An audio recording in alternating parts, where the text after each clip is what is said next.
I hope I can be of help to you. Goodbye.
God be with you.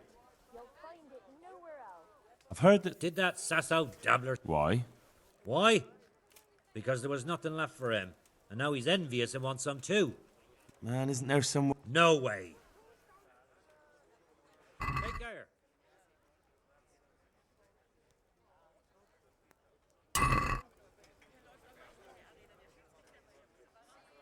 Good luck then.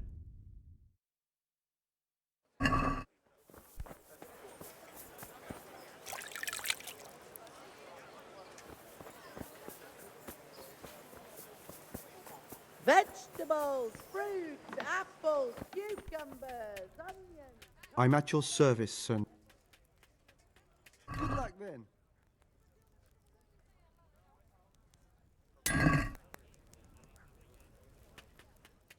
Take care. Can you show me... Certain. I want to... You can't become a... Well, Goodbye.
Jesus Christ. Throw that away.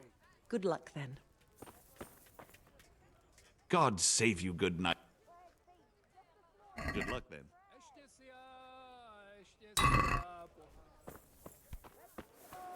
Fresh vegetables, look.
there?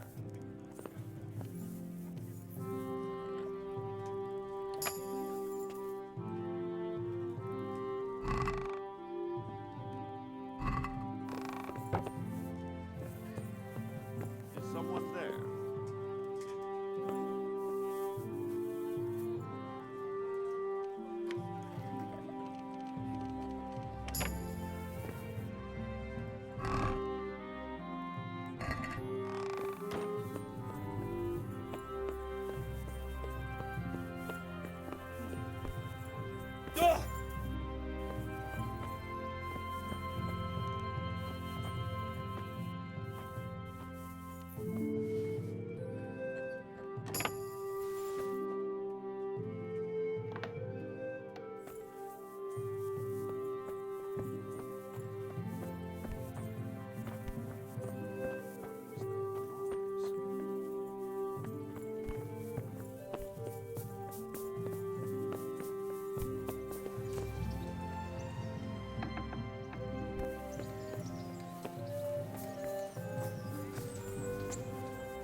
Is someone there? Pour yourself a bit of fresh milk to drink.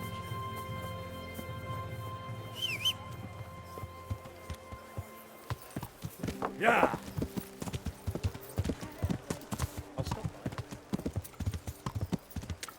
Yeah.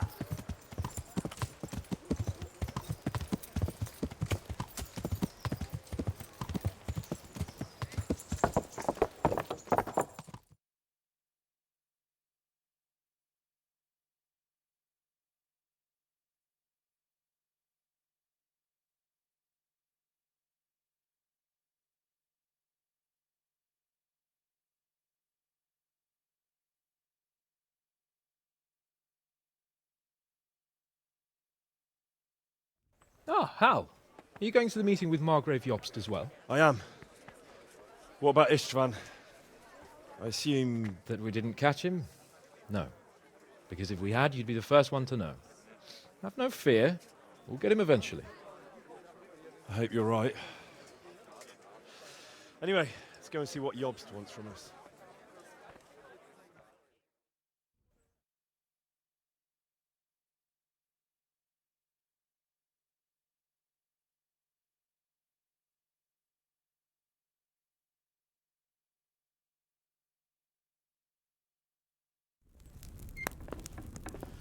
My lords, Christ's blessings on you all. And on you, Lord Capon.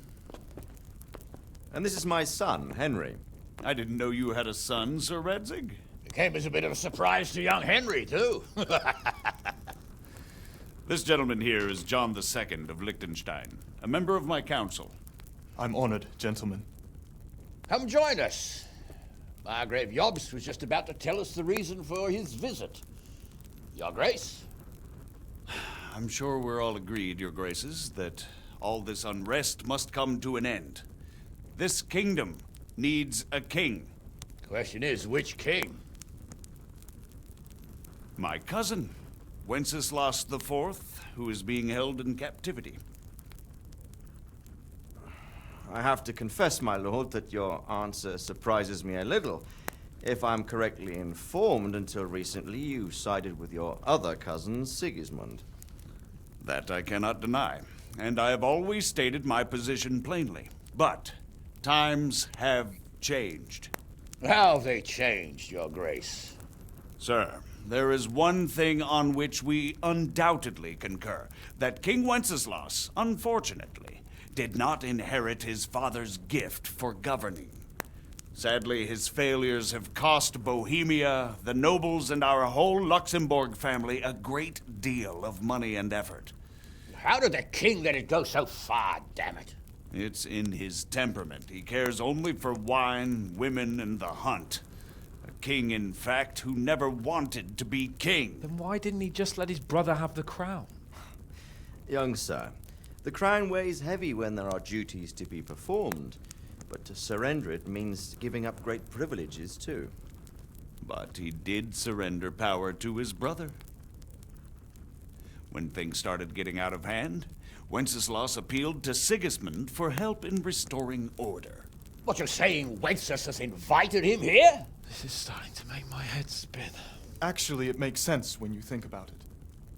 Sigismund wanted to re-establish the power of the whole House of Luxembourg. He thought if he helped Wenceslas win the imperial crown, in return his brother would help him become the king of the Romans, and leave the actual reign of Bohemia and the empire to him. Sigismund would govern, while Wenceslas could carry on doing what he was best at, enjoying the life of the imperial court. Why wasn't Wenceslas crowned Holy Roman Emperor long ago? He was already elected king of the Romans. All he had to do was go and let the Pope put the damn imperial crown on his head. Who knows? Maybe he'd prefer hunting and consorting with bathhouse wenches to spending time with the Pope. Well, so would I must admit. Sigismund's plan seemed sound enough, but it didn't quite work out, did it? It worked for a while. He and his brother reached an agreement.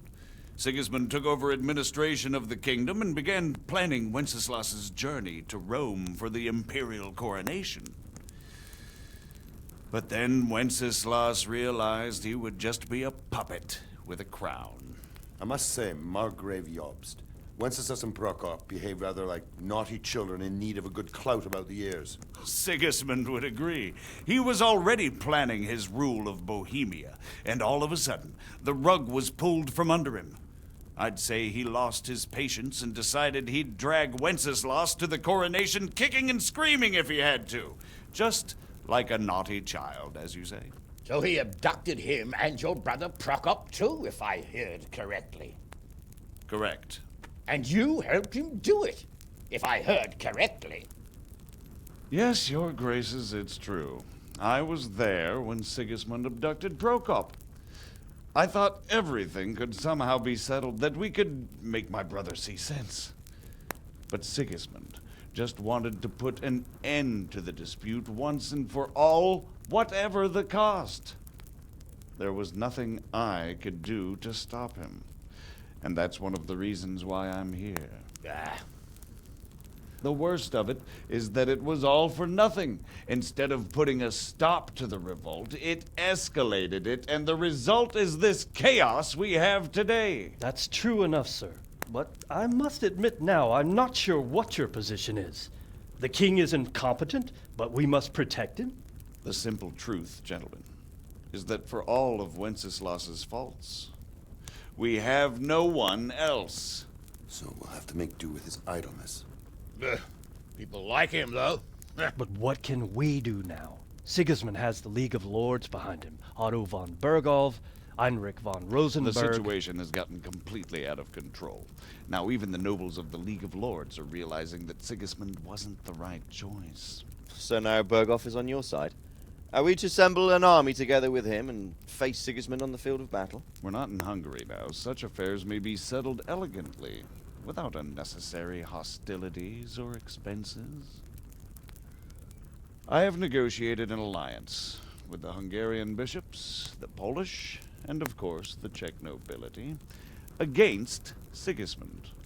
Every day he is losing the ground under his feet, and that's why I need your help too.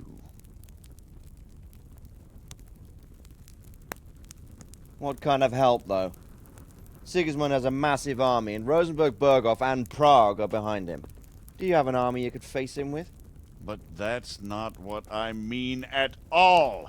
There's been a revolt against Sigismund in Hungary, partly due to my efforts, and now he'll have to choose whether he wants to gain the Bohemian crown, which is a very risky enterprise, or hold on to the Hungarian one.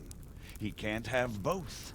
And there's a tough struggle awaiting him in Hungary. I'm not sure he'll win, and Rosenberg and Berghof know it too. They're not stupid. If the Bohemian nobility stands together, they will turn. We are men of little consequence, Margrave. Radzig here lost everything because of his alliance with Wenceslas. Sir Divish came within a hair of the same fate. Even Rataye is defenseless against Sigismund and the League of Lords. What's more, your grace, King Wenceslas languishes in captivity in Vienna. He can't rule too well from there. And what do you propose? To sit with your arms folded till the Bohemian lands are turned to ashes like Skalice, We have to put a stop to this senseless war! And do you know, sir, what the true position of the League of Lords is? I'm not on the best of terms with them at this moment, so you'll have to ask them yourselves. Yes. Why not? I'll go and visit Bergov at his castle and we'll see what he tells me.